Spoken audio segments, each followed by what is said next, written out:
सर्वांना माझा क्रांतिकारी जय लवजी, जय भीम, लाल सलाम। दोस्तों, आज 26 जून रोजी, आज 26 जून म्हणजे खऱ्या अर्थानं शाहू राजांचा आज जन्मदिवस।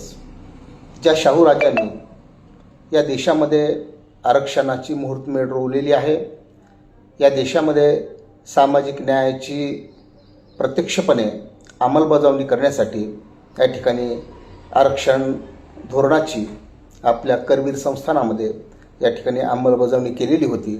आणि म्हणूनच या देशामध्ये भारतीय संविधानामध्ये डॉक्टर बाबासाहेब आंबेडकरांनी फुले आणि शाहूंचं जे सामाजिक न्यायाचं जे स्वप्न होतं ते विविध कलमाद्वारे या ठिकाणी भारतीय संविधानामध्ये समाविष्ट केलेलं आहे।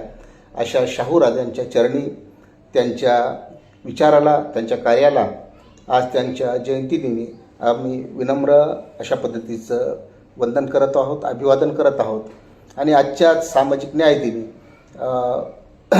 मातंग समाजाचे वरिष्ठ नेते, ज्येष्ठ नेते, लहुजी शक्ती सेनेचे प्रदेशाध्यक्ष आणि आरक्षण वर्गीकरण लढ्यातील अत्यंत कृतिशील असणारे नेते सन्माननीय कैलाशभाऊ खंदारे यांच्यावर बुलढाणा जिल्ह्यातील चिखली या ठिकाणी जो भ्याड हल्ला झालेला आहे त्या हल्ल्याचा आम्ही या ठिकाणी जाहीर निषेध करत आहोत। आरोपी जे कुणी असतील त्यांच्यावर कठोरात कठोर कारवाई झाली पाहिजे अशी मागणी करत आहोत। आणि या घटनेच्या अनुषंगानं आम्ही या लढ्यातील तमाम आरक्षण वर्गीकरणाची चळवळ लढणाऱ्या तमाम सैनिकांना, सरदारांना आम्ही या निमित्तानं एक विनंती करत आहोत।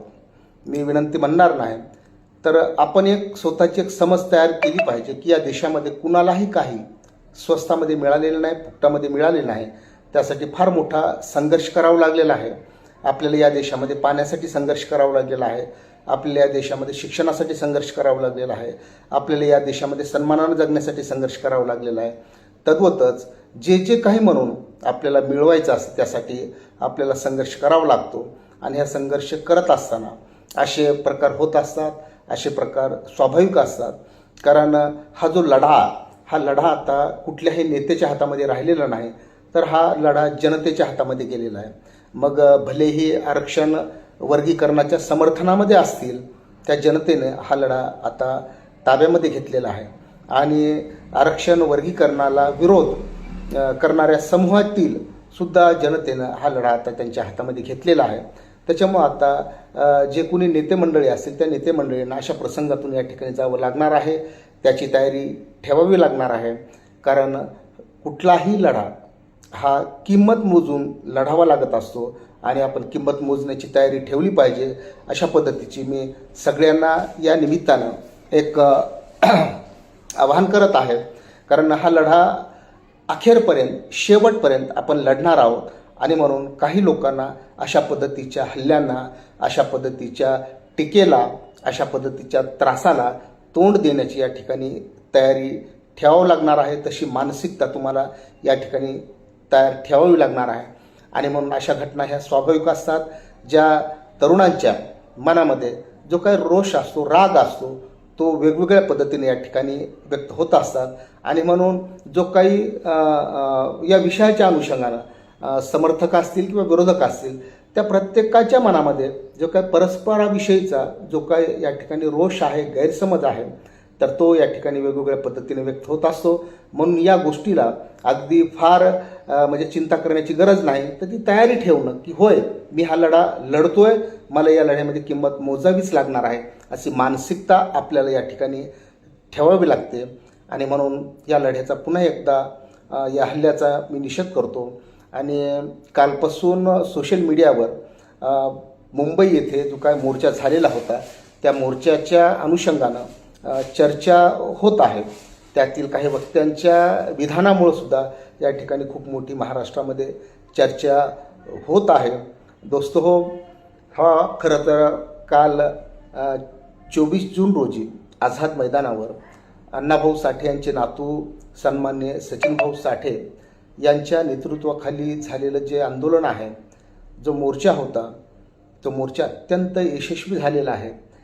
3 दिवस आम्ही मुंबईमध्ये बघितलं की अत्यंत मुसळधार ज्याला आपण अतिवृष्टी म्हणतो अशा पद्धतीचं त्या ठिकाणी पावसानं थैमान घातलेलं होतं.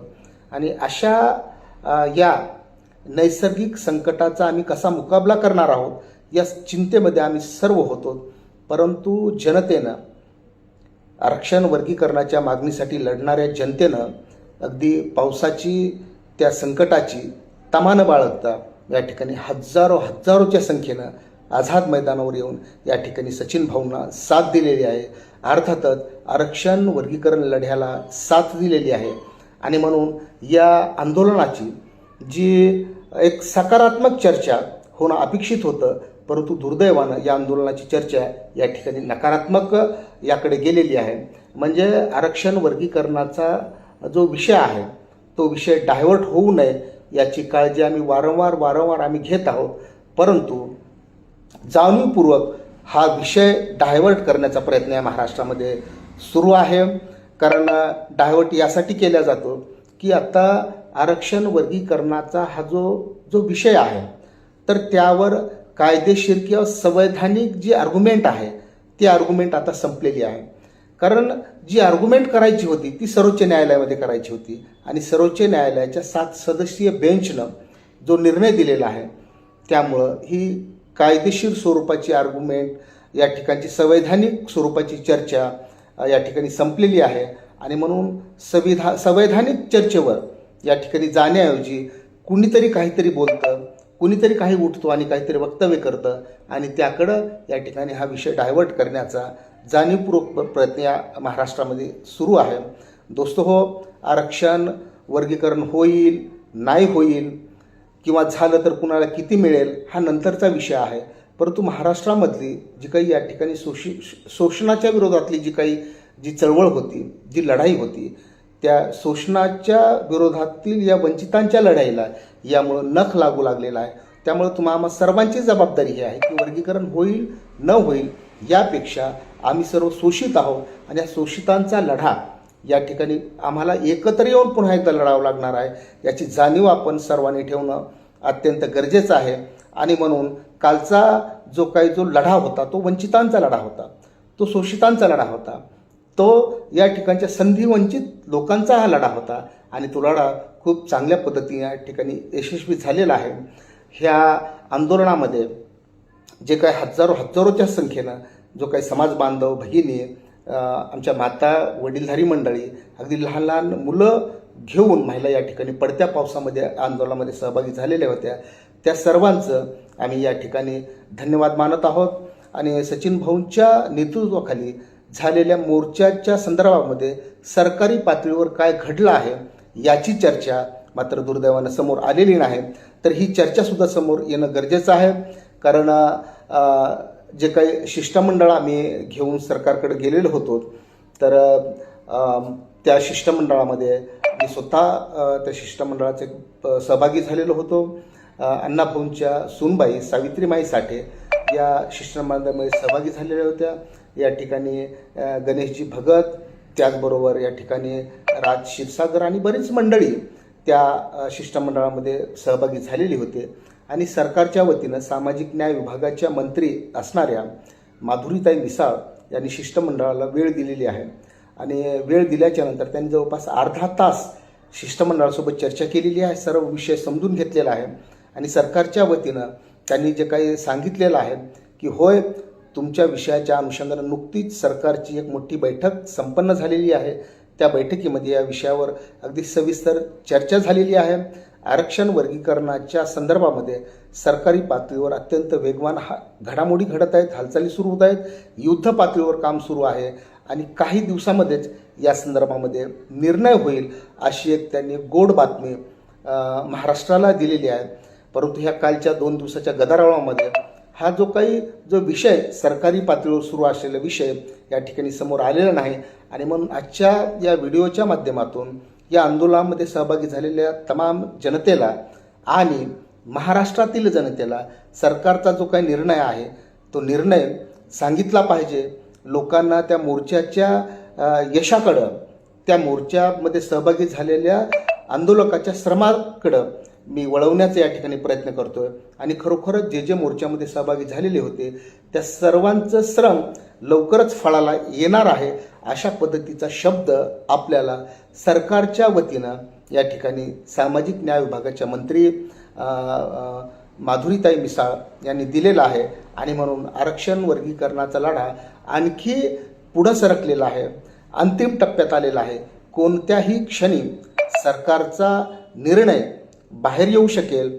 जसं की मागच्या 24 सालामध्ये अण्णाभाऊ साठे संशोधन व प्रशिक्षण संस्था स्थापन करण्यात आलेली आहे, अशी घोषणा राज्याचे उपमुख्यमंत्री तथा तत्कालीन अर्थमंत्री नामदार अजितदादा पवार यांनी अचानकपणे केलेली होती. आणि आपल्या सर्वांना एक आनंदाची बातमी या ठिकाणी आपल्या कानावर धडकली होती. तद्वतच या विषयाच्या अनुषंगानं सुद्धा एक आनंददायी बातमी काही दिवसामध्ये या ठिकाणी आपल्या सर्वांना पाहायला ऐकायला मिळणार आहे. त्यामुळं हा लढा आपण निरंतरपणे चालू ठेवूयात. फक्त हा लढा लढत असताना आपण एक काळजी सगळ्या नेते मंडळी कार्यकर्त्यांनी यांनी घेण्याची गरज आहे की आपल्या वक्तव्यातून आपल्या बोलण्यातून हा लढा जेणेकरून वेगळीकडे डायव्हर्ट होणार नाही याची आपण खबरदारी घेतली पाहिजे. आरक्षण वर्गीकरणाची जितके काय तुमची बाजू असेल संवैधानिक पद्धतीने ती संवैधानिक पद्धतीने तुम्ही बाजू मांडू शकतात, परंतु जेणेकरून हा लढा या ठिकाणी डायव्हर्ट होईल याची सर्वांनी आपण खबरदारी घेणं गरजेचं आहे. म्हणून माझी सगळ्यांना या निमित्ताने विनंती आहे की आंदोलन कालचं 24 जूनचं सचिन भाऊंच्या नेतृत्वाखालचं अत्यंत या ठिकाणी सफल झालेलं आहे, यशस्वी झालेलं आहे. आणि याची फलश्रुती येत्या काही दिवसामध्ये मिळणार असल्याचा शब्द सरकारच्या वतीनं आपल्याला या ठिकाणी सामाजिक न्याय विभागाच्या मंत्री माधुरीताई मिसाळ यांनी दिलेला आहे. मी पुन्हा एकदा सर्व आंदोलकाचं मी मनपूर्वक आभार मानतो, त्यांना धन्यवाद देतो. आणि यानंतरच्या लढ्यासाठी सुद्धा आपण या ठिकाणी सक्रिय असलं पाहिजे, तत्पर असलं पाहिजे, सावध असलं पाहिजे अशी अपेक्षा व्यक्त करतो आणि थांबतो. धन्यवाद.